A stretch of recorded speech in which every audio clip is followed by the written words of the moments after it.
back to C.O.R Academy. I'm Sarge. Thank you for stopping by and checking out today's episode. Through the weeks, I get a lot of videos that are circulating on the internet. Some are old, some are new. But because I want to make it very clear that I am paying close attention to what you guys are looking at, even though there is information out on specific videos, getting my take, I still take a lot of pride in providing that information. But as I always say, do your due diligence to look at the rules application, look at other content creators, get their perspective, and then be able to make the right decision when it matters. So, without further ado, let's get right to some of these clips. We're dealing with, again, backcourt violation, Section 9 of your rule book. Here we go. All right, let's jump right into it. This is going to be a high IQ decision-making call. And if you're ever in the situation, if you're going to call it backcourt, as always, in every call you make, be confident about it. But we're looking at this particular play in the context of 3 points of contact simultaneously.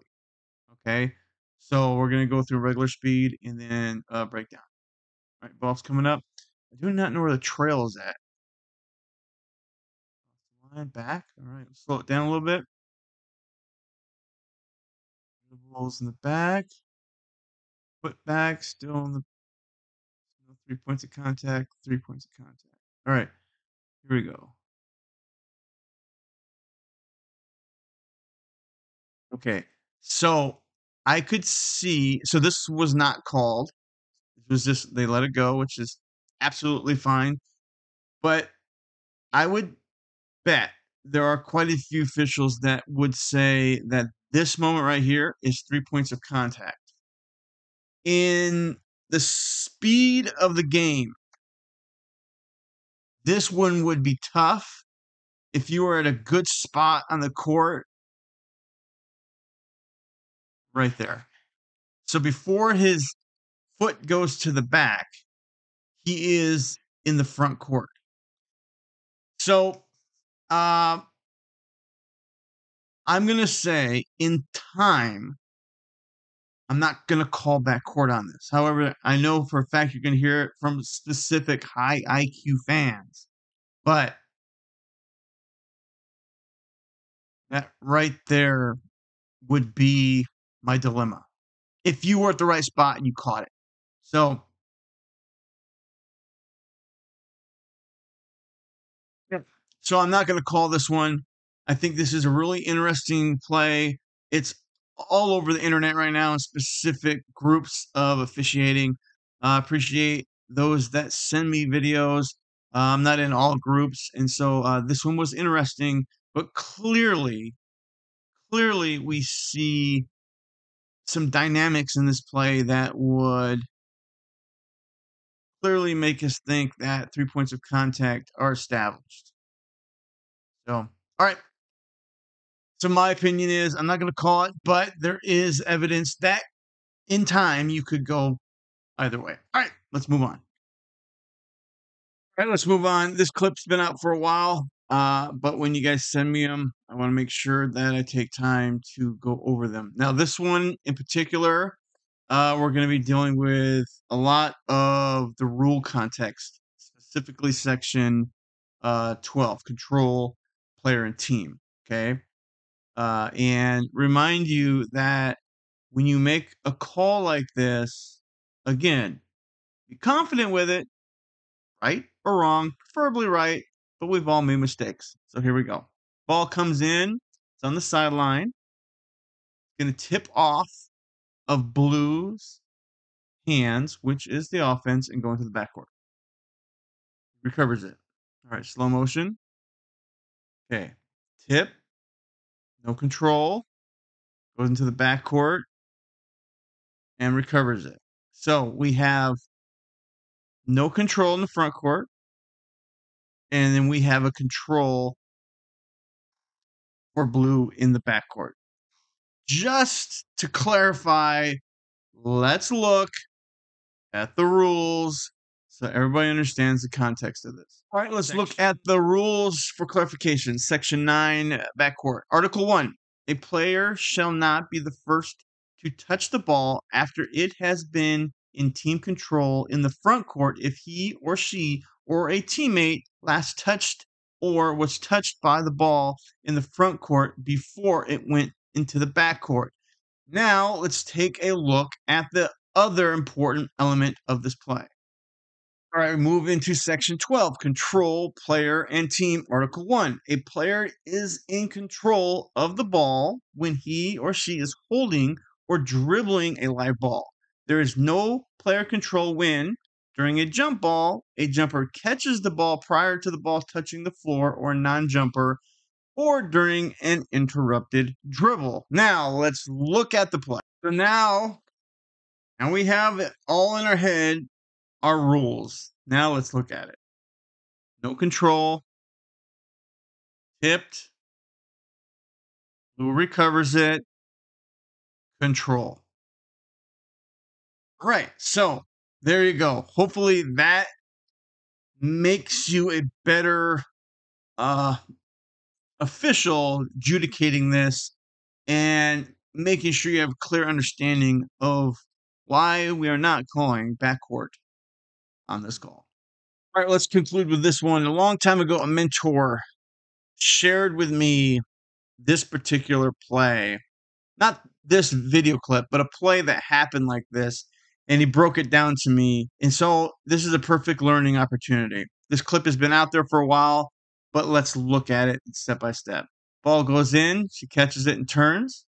Now let's really look at this. All right. Ball is thrown in. Blues established front court presence. Okay. Step 1. All right. Now let's move on here. Now,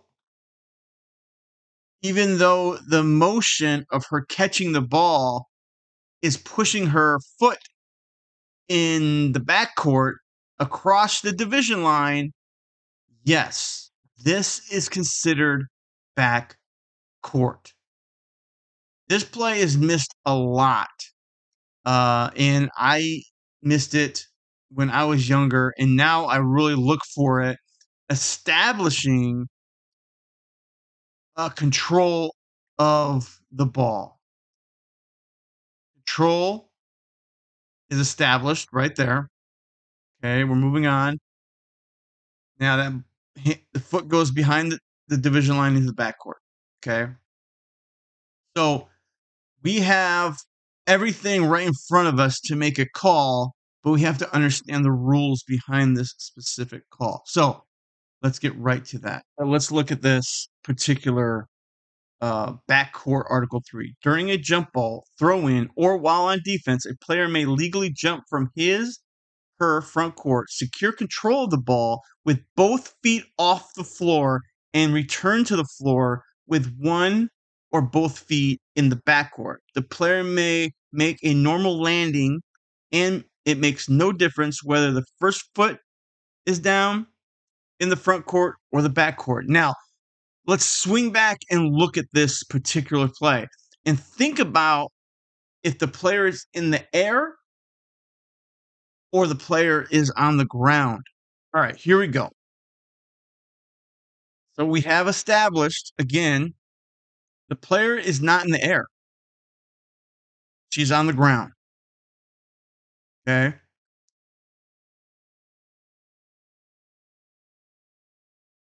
Caught on the ground. Now she's back. Okay. So that's a huge difference. Now, I want to show quickly what it looks like when we see a player in the air catch it without the violation. All right, let's take a look at this.